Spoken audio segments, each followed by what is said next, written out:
বন্ধুরা, এখানে নিয়েছি পনির। পনিরটাকে গ্রেট করে নিয়েছি, আর এই পনিরটা গ্রেট করে নেওয়ার পর এখানে দিয়ে দিচ্ছি দুধ। এই পনিরটাকে দুধের মধ্যে ফুটতে দেবো বেশ কিছুক্ষণ, আর তারপরে কিন্তু বাকি উপকরণগুলো মিশিয়ে নিতে হবে। নমস্কার, ফিরে এলাম বং রাঁধুনি রান্নাঘরে আরও একটি নতুন পর্বে। বিজয়া দশমী উপলক্ষে ঠাকুর বরণ মিষ্টি। মিষ্টি না হলে যেরকম বিজয়া দশমী হয় না, আবার বিজয়া দশমী মানেই মিষ্টি। সেই মিষ্টি বাড়িতে তৈরি করে নেব খুব সহজে।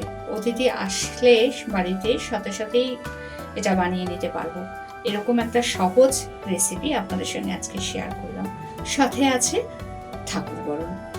চলুন দেখে নিই।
বন্ধুরা, ঠাকুর বরণ করে চলে এসেছি।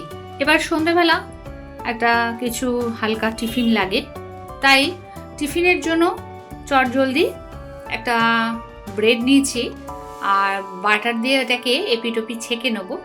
আর এক পিঠটা বাটারের মধ্যে দিয়ে দিলাম পাউরুটি, ওটাকে এবার তুলে নেব। এবার পুরো বাটারটা লাগবে না, তাই তুলে নিলাম। নিয়ে এবার ওই পাউরুটিটাকে এক পিঠ করে নিচ্ছি, আর তারপরে আবারও একটু বাটার দিচ্ছি, দিয়ে আরেক পিস পাউরুটিকেও ওইভাবে এক পিঠ ভেজে নেব।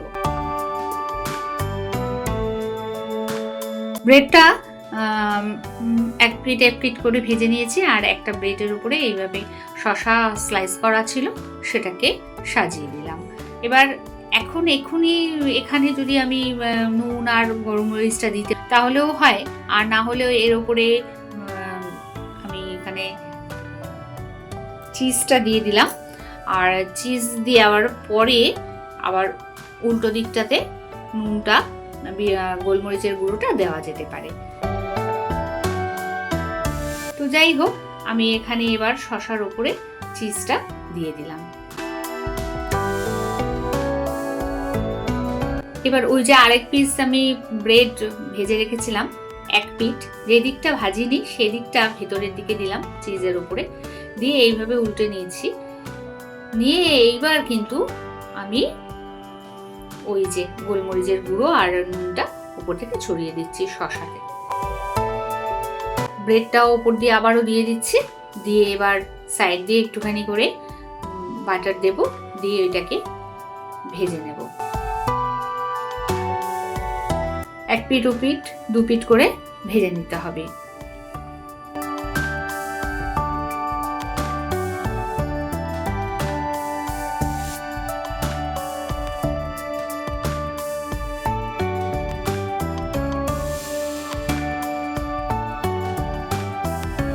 এইভাবে বাটারটা দিয়ে চারিদিক দিয়ে ঘুরিয়ে দিচ্ছি, আর ব্রেডটা এইভাবে ভালো করে ভেজে নিতে হবে। এক পিঠ ভেজে নেওয়ার পর উল্টে দেব, আবার তারপরে এবার ওই পিঠটা হয়ে যাওয়ার পরে এই যে এই পিঠটা দেখুন কত সুন্দর হয়েছে, উল্টে দিয়েছি।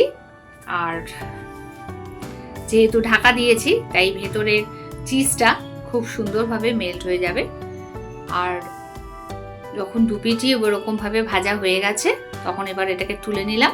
দেখুন বন্ধুরা, খুব সুন্দর হয়েছে, ভেতরে চিজটা পুরো একদম গলে গেছে। এবার ওই পাত্রের মধ্যেই আমি দিয়ে দিচ্ছি গ্রেট করা পনির। 200 গ্রাম পনির আছে, আর 200 গ্রাম পনিরকে আমি হাফ কিলো দুধ দিয়ে ফুটিয়ে নেব। পনিরটা দুধের মধ্যে ফুটবে, বেশ খুব কিছুক্ষণের জন্য এটাকে ফুটতে দিয়েছি। ঘন হয়ে গেছে। আর এই ঘন হয়ে যাবার পর দিয়ে দিচ্ছি মেজারমেন্ট কাপে 1 কাপ চিনি। এটা 40 গ্রামের মেজারমেন্ট কাপ। হাফ লিটার দুধ, 200 গ্রাম পনির আর 40 গ্রাম চিনি দিয়ে এটাকে এইরকম ঠিক ঘনত্ব করে নিতে হবে। পুরোপুরি টানাবো না, তাহলে কিন্তু শক্ত হয়ে যাওয়ার ভয় আছে।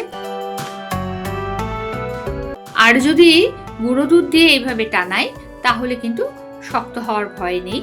ওভেনটা অফ করে দেওয়ার পর আমি গুঁড়ো দুধটা এইভাবে মিশিয়ে নিচ্ছি। দেখুন দুধটা ঘন হয়ে গেছে, একটু বেশ যে একটু জলজলে ভাব ছিল সেটাও ড্রাই হয়ে গেছে। এইবার এটাকে নামিয়ে অন্য পাত্রে দেব, সেটাকে কিছুক্ষণের জন্য ঠান্ডা হবে। আর এই সমানভাবে সুন্দর করে সাইজ করে নিতে হবে। তারপর এটাকে কেটে নিলেই পরিবেশন করার উপযুক্ত হয়ে যাবে। খুব সহজ একটা রেসিপি বন্ধুরা আপনাদের সঙ্গে শেয়ার করলাম।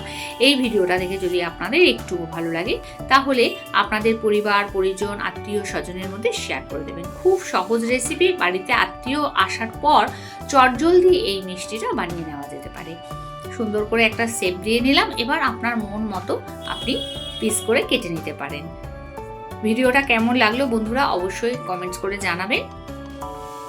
আজ বন্ধুরা এই পর্যন্ত, ফিরে আসছি পরবর্তী ভিডিও নিয়ে পরবর্তী সময়। আবারও দেখা হবে। সঙ্গে থাকার জন্য ধন্যবাদ।